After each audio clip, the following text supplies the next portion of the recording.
दोस्तों नमस्कार। आशा है कि आप अच्छे होंगे, आपका दिन खुशी से बीते। इसी के साथ हम इस वीडियो को शुरुआत करते हैं। मैं हूँ एक लेखक, मेरी नई किताब है ब्लेंडर ऑफ ब्लास्फेमी भाई विजय कुमार पाल। अस्तित्व बिलासपुर पब्लिकेशन बिलासपुर छत्तीसगढ़ पर है।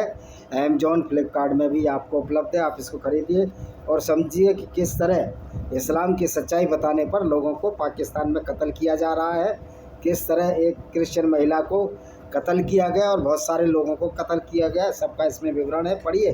कि इस्लाम में वास्तव में गैर मुस्लिमों के लिए ब्लास्फेमी का आरोप लगाकर उनको कत्ल करना कितना आसान है। तो दोस्तों शुरू करते हैं। आज हम गज़वा हिंद, ये इस्लाम का बहुत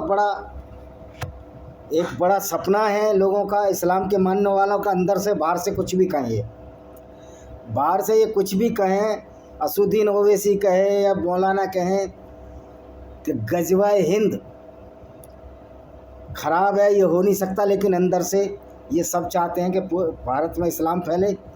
क्योंकि यूरोप में तो अब इनकी ताकत नहीं इस्लाम फैले। हालांकि वहाँ माइग्रेट कर करके ये इस्लाम फैलाने की साजिश कर रहे हैं, लेकिन जो वाइट रेस है ना, वो इनको उसी तरह मारेगी जिस तरह स्पेन में मारा गया।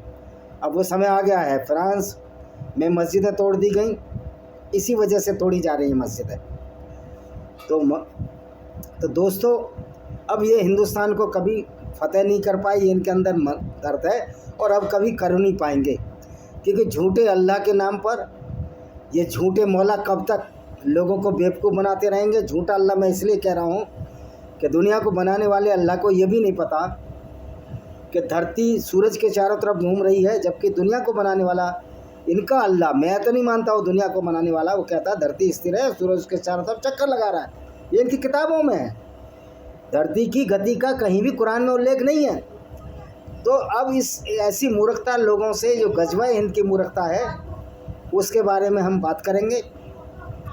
तो ये एक लेखक है अमीर अजीज़ अहमदी, कोलकाता का, 28 फरवरी 2021 का। इसको हम डिबंक करेंगे, इसी की हम ऐसी तैसी मारेंगे। क्योंकि कोई भी मौलाना हो, कितना भी पढ़ लिख जाए, वो मूर्ख ही रहेगा। क्योंकि वो सच्चाई पर विश्वास नहीं करता, वो झूठे अल्लाह और कुरान पर विश्वास करने वाला हमेशा मूर्ख रहता है। तो अब ये लिखता है इस्लामी शब्दावली में, ये है अमीर अजीज़ अहमदी, कोलकाता। इसी को डिबंक करेंगे। शकल से ही कितने मूर्ख लगते हैं आपको पता ही है। इस्लामी शब्दावली में सभी गलत समझे वाले शब्दों में जिहाद शब्द का सबसे ज़्यादा गलत अर्थ निकाला जाता है और उसका दुरुपयोग किया जाता है। पहली बात तो ये है कि जो मौलाना बात कर रहा है वो जिहाद अकबर की बात कर रहा है, यानी कि जिसमें हर मुसलमान आत्मा की शुद्धि रखता है और झूठ नहीं बोलता। लेकिन वो जिहाद असगर की बात नहीं करता, जिसको ये छोटा जिहाद कहते हैं, जिसमें गैर मुस्लिमों को कत्ल करना है, उनमें इस्लाम का प्रचार करना और मना करने पर उनको जजिया देने के मजबूर रखता है। अब ये है छोटा जिहाद, कत्ल करने का छोटा जिहाद। छोटे जिहाद में कत्लो गारत है इनके में, और बड़ा जिहाद इनका आत्मा की शुद्धि करना अपने मुसलमान। तो भाई जब ये छोटा जिहाद कत्ल करने का जिहाद है, तो तुम्हारा बड़ा जिहाद अकबर कैसे सफल होगा? ये तो बेईमानी हो जाता है, इसका तो कोई मतलब ही नहीं रह जाता। तो ये मैं क्लियर कर दूं, इसने लिखा था कि जिहाद का कोई गलत अर्थ नहीं निकालता है। जिहाद असगर के बारे में बात कर मौलाना, जिसमें कत्ल करने के लिए बोला है अमीर अजीज़ अहमदी, ये कोलकाता का मौलाना है। अब है गज़वा हिंद। अब ये कहता है कि इस्लाम की इसी गलत समझ के आधार पर इस्लाम में कई विचारधारा और अवधारणा को बड़े पैमाने पर विकृत किया गया, जिसमें गज़वा हिंद। पहली बात है कि जो कुरान है भरा पड़ा है मोहम्मद के मिलिट्री एक्सपीडिशन से, किस तरह मोहम्मद ने औरतों को लूटकर बाज़ारों में बेचा, किस तरह लोगों को कत्ल किया, किस तरह 134 बार कत्ल शब्द आया है गैर मुस्लिमों के खिलाफ, सारा भरा पड़ा है। तो इसमें गलत कंसेप्ट क्या है? तुम इस्लाम को बचाने की एक असफल कोशिश कर रहे हो, वो सफल होगी नहीं अब। तो गज़वा हिंद की अभिधारणा को आमतौर पर कुछ चरमपंथी मुसलमान, अब ये कहता है कुछ चरमपंथी मुसलमान, ओ भाई सारे ही मुसलमान चरमपंथी हैं। जो इस्लाम को सच में मानता है, इस्लाम पर चलता है, वो सारे ही आतंकवादी हैं। क्योंकि इस्लाम को मानने वाला गैर मुस्लिम काफिरों से नफरत करता है, उनको कत्ल करने की बात करता है, उनकी औरतों को लूटकर बाज़ारों में बेचने का अधिकार देता है इस्लाम। तो ये सारे के सारे आतंकवादी हुए। ये चरमपंथी मुसलमान और नरमपंथी मुसलमान कुछ नहीं होता। ना कोई इस्लाम चरमपंथी होता ना नरमपंथी होता। इस्लाम हमेशा कट्टरपंथी होता, चरमपंथी होता और इंसानियत के खिलाफ होता है। और इसकी एक एक चीज़ बताऊंगा। अब कथनों की प्रामाणिकता, सियासत्ता नामक हदीस। सियासत्ता कोई हदीस नहीं है। सियासत्ता वो है जो 7 हदीस हैं, 6 हदीस हैं, जिसमें सुनन अल-नसाई, सही मुस्लिम, सही बुखारी, इस तरह तिरमिजी, इस तरह की 6 हैं। तो सियासत्ता नामक हदीस के 6 प्रामाणिक ग्रंथों में केवल सुनन नसाई में गजवाए हिंद की कथा है। अब जो सुनन नसाई है ये तो ऑथेंटिक है, इसको मौलाना भी मानते हैं ना भाई, फिर तो तुमने लिखी है ना। तो नसाई ने इस संबंध में 3 कथाएं शामिल की हैं, जिसमें पहली 2 पार्ट में समान और हजरत अबू हुरैरा कहते हैं। ये वो हजरत अबू हुरैरा है जो खुद लड़ने आएगा, हालांकि उसकी हड्डियां नहीं बची होंगी, इनके प्यारे सल्लल्लाहु अलैहि वसल्लम की हड्डियां तक नहीं बची होंगी। तो अबू हुरैरा क्या कहता है सुनिए। अल्लाह के रसूल सल्लल्लाहु अलैहि वसल्लम यानी मोहम्मद ने हमें भारत में, उसको हिंद बोलते हैं, ये हिंद गजवाए हिंद इसलिए बोला है, भारत में एक अभियान का वायदा किया था। अगर मैं इसे देखने के लिए जीवित रहा तो मैं अपना सारा धन और सारी संपत्ति इसमें लगा दूंगा। अगर मैं मारा गया तो मैं सबसे अच्छे शहीदों में एक होऊंगा। अगर मैं वापस आया तो मैं अबू हुरैरा नरक की आग से आज़ाद होने वाला व्यक्ति होऊंगा। बेटा तुम तो मर गए और तुम अब गजवाए हिंद में भी शामिल नहीं हो सकते, न मोहम्मद शामिल हो सकता है। और मज़े की बात है ये हजरत ईसा मरियम, जो हजरत ईसा बिन मरियम का बेटा ईसा भी इसमें शामिल होगा, जबकि ईसाइयों की धर्म पुस्तक में तो ऐसा कहीं नहीं मिलता। अच्छा, अब दूसरी है जबर अबिन अबीदा ने अब ये क्या कह रहा है, जबर इबन अबीदा ने अबू हुरैरा की एक स्वीकृत रिपोर्ट सुनाई। उनकी रिवायत है हमें भारत पर आक्रमण करने का वायदा दिया गया है। भाई तुम्हारा तो है ही ये गजवाए हिंद करना, तभी तो वो आया था जो वो 712 में जो अरब का आया था लड़का, वो इसीलिए तो आया था, लेकिन वो फतेह नहीं कर पाए तुम 700 साल तक, ये अलग बात है।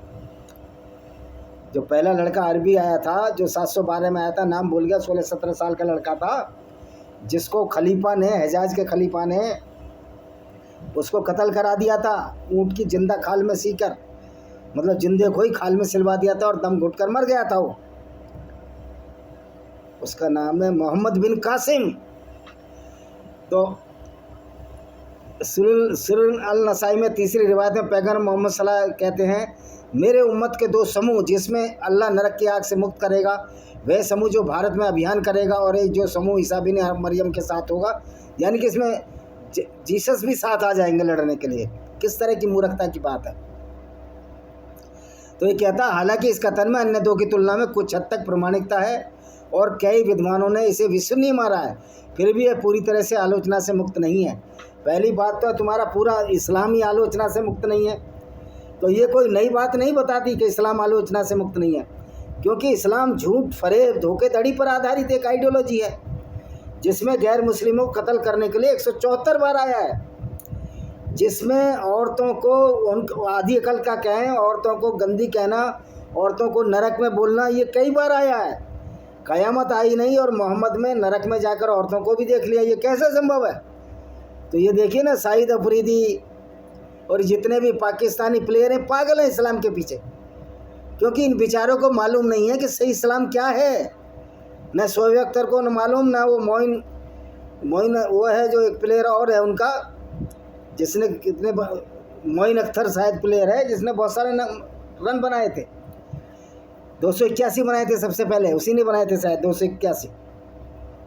और ये सारे मुस्तकलैन मुस्ताक ये इस्लाम को जानते ही नहीं है। अगर इस्लाम को ढंग से जानेंगे तो ये दाढ़ी बढ़ाना, बीच में से मूछे कटवा देंगे।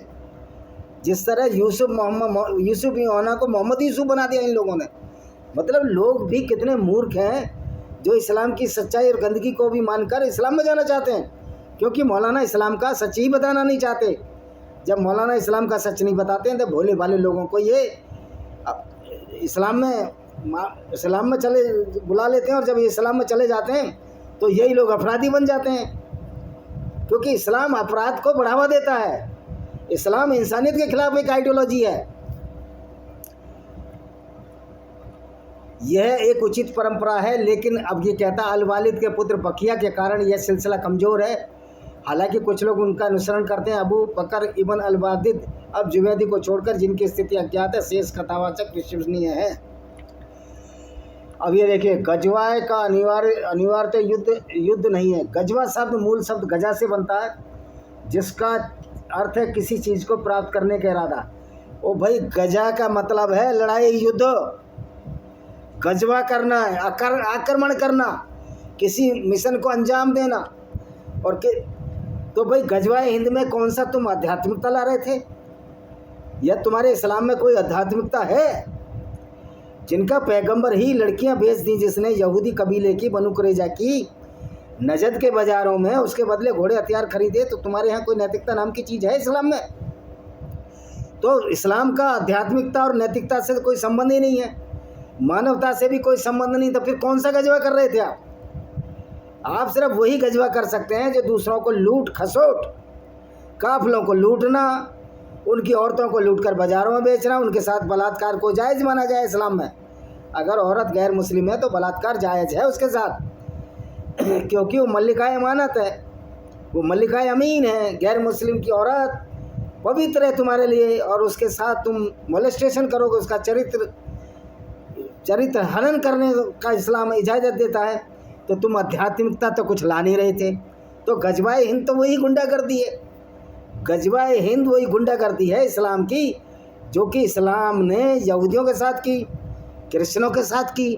क्रिश्चियनों ने आपका ढंग से मुंह तोड़ जवाब दिया स्पेन में, और अब some the Christians which are belong the European countries are now is fool because they do not know how the Islamic invaders raped with your white racist women in Spain and any other parts of the world, including the Saudi Arabia. But these Western peoples are giving asylum to these Islamic goons, which are very happy to kill the non-Muslims and rape their white women, because the rape with the non-Muslim women is allowed in the Islam according to Islamic jurisprudence. अब ये मौलाना कह रहा है, हालांकि ये शब्द सैन्य अभियानों का संदेश नहीं देते। और भैया, संदेश कैसे नहीं देते? पैगंबर मोहम्मद के समय बड़े युद्धों को आमतौर पर गजवा और सरिया कहा जाता था। सरिया के नहीं, गजवा कहा जाता है। गजवा उन युद्धों में जिनमें पैगंबर मोहम्मद ने स्वयं भाग लिया था, जबकि सरिया उन भावनाओं को सम्मिलित करता है जिसमें पैगंबर मोहम्मद ने व्यक्तिगत रूप से भाग नहीं लिया था। तो तुम तो कह रहे हो ना, मोहम्मद जी उठेगा और अटैक होगा, अबू हुरैरा आएगा और भारत के बादशाह को चैनों से बांधकर कहाँ मिस्र में खुरासान से सेनाएं उठेंगी। खुरासान जो ईरान में, अब खुरासान की तो ऐसी तैसी हो गई है। तुम्हारे अल्लाह को भी हमने सरव कर दिया, ये फराड है, झूठ है। तो ये कहाँ से होगा? कुछ नहीं होगा।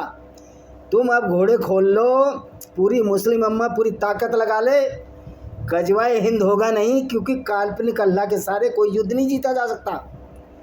उस समय मोहम्मद ने सीधे साधे अरबी लोगों को बेवकूफ़ बना दिया था, लेकिन अब नहीं चलने वाला ये। अगर तुम्हारा गजवाए सख्त होता तो पाकिस्तान के 93,000 पाकिस्तानी इस्लाम की सेना की पतलूनें गीली हो गई, हर युद्ध में हारे। हालांकि तुम अपने लोगों को पढ़ा रहे हैं हम जीते। मैं तो कहता हूँ आप ऐसे ही जीतते रहो, जिस तरह आप झूठ पढ़ाते हो, 93,000 ऐसे ही लोगों को बेवकूफ़ बनाते रहो और इसी तरह हारते रहो। क्योंकि इस्लाम में झूठ बोलने का तो मादा है, इस तो मैं मानता हूँ। इस्लाम से बड़ा कोई झूठी आइडियोलॉजी नहीं है, और इन मौलानों से बड़ा मौलानों से बड़ा कोई झूठे लोग नहीं है जो इस्लाम की सच्चाई नहीं बताते, इस्लाम की बहसी और दरिंदगी पर का विचार नहीं करते हैं। झूठ बोल बोल कर अब गजवा हिंद पे झूठ बोला जा रहा है। अरे अब तुम्हारी औकात ही नहीं है गजवा हिंद करने की। सच्चाई तो ये है कि अंगूर खट्टे हैं, अब तुम्हारी औकात नहीं है गजवा हिंद करे। पूरी उम्मा भी आ जाए, इस्लाम जगत गजवा हिंद नहीं कर सकता। और ये नकली अल्लाह की तो औकात ही क्या है, ये तो फ्रॉड है। मैंने बताया, अल्लाह तो काल्पनिक पात्र है। तो इन लोगों से अब कोई नहीं डरता।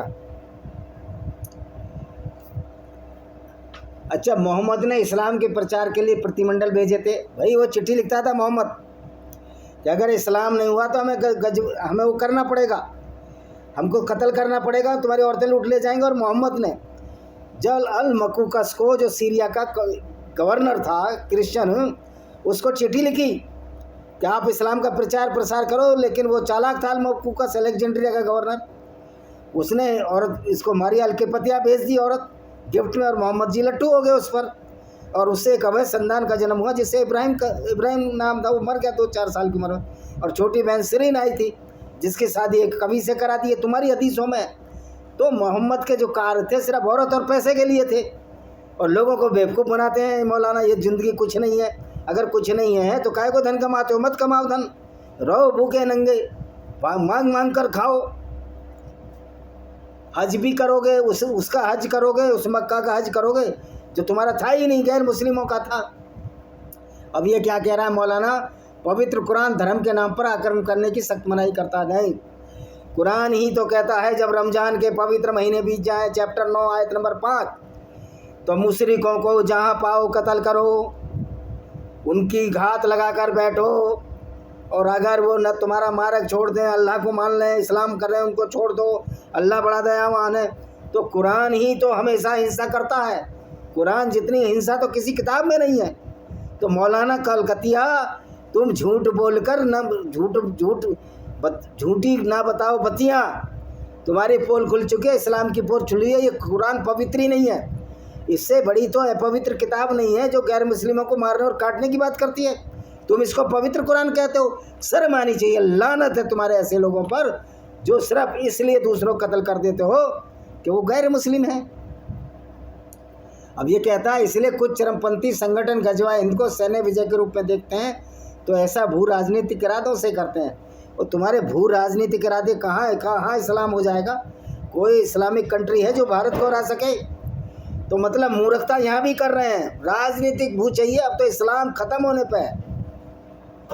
अगर इसे धार्मिक रंग देते हैं, भाई इस्लाम तो धर्म है ही नहीं, इस्लाम तो एक पॉलिटिकल आइडियोलॉजी है।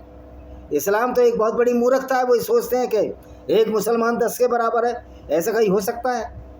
अगर एक मुसलमान 10 के बराबर है तो पाकिस्तान की टीम में एक मुसलमान कर दो, 10 प्लेयरों के बराबर हो जाएगा क्रिकेट की में। और एक्स्ट्रा एक हिंदू प्लेयर कर दो, ईसाई कर दो, तो 11 की टीम तुम्हारी हो गई। और किसी बच्चे को भेज दो, 5 एक्स्ट्रा जो आते हैं, किसी बच्चे को भेज दो, 5.5 के बराबर वो अकेला हो जाएगा।